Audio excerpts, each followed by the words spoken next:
మనందరము దేవుని న్యాయపీఠ మీదట ఎవరెవరంట? మనందరము కూడా దేవుని న్యాయపీఠ మీదట నిలుతుము కనుక నువ్వు ఎప్పుడు ఏ తీర్పులు తీర్చావు, ఎప్పుడు ఏ నోటితోటి ఏ తీర్పులు తీర్చావు, ఏ క్రియలతోటి తీర్పులు తీర్చావో అలాంటి తీర్పులు నీకు తీర్చబడదు. ప్రతిదాన్ని కోర్టులో మనము ఆ డిఫెన్స్ లాయర్లు డిపెండ్ చేసిన ప్రతిదీ కూడా జడ్జి దగ్గర పెట్టినప్పుడు జడ్జి గారు పాయింట్లు నోట్ చేస్తారు. దాన్ని బట్టి ఫైనల్ జడ్జిమెంట్ ఇస్తారు. నీవు నేను గమనించవలసింది ఏంటంటే నీవు చేసేది నేను చేసేది మనందరూ చేసే తీర్పులన్నీ కూడా మనమందరం చేసేవన్నీ కూడా న్యాయాధిపతి అయిన ఆ ప్రభువు అతి త్వరలో రానున్నాడు. ఆయన జడ్జిమెంట్ ఇస్తారు ప్రతి దానికి.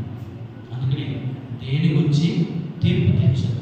నీ సహోదరునికి నీవు తీర్పు తీర్చు. ఒకవేళ పడిపోవటమైనా నిలిచిపోవటమైనా వాడు సొంత క్రియ.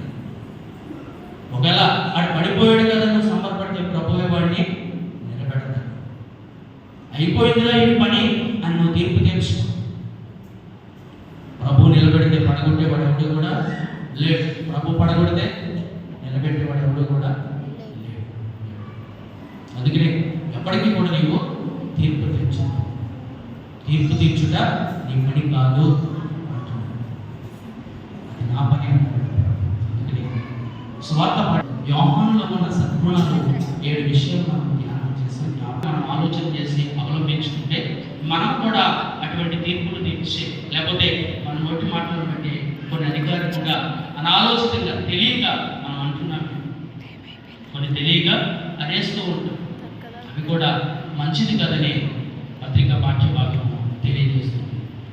ఈ అడ్వెంట్లోని ఈ 3వ ఆదివారంలో దేవుడిచ్చిన ఈ విలువైన మాటలు నీకు అర్థమైతే కనుక యోహాను జీవితంలో ఉన్న సద్గుణాలు నీ నా జీవితంలో కూడా కలిగి ఉంటే ప్రభు మనల్ని మెచ్చుకుంటాడు, ప్రభు మనల్ని హెచ్చిస్తాడు, ప్రభు మన గురించి సాక్ష్యం అనేది ఇస్తాడు.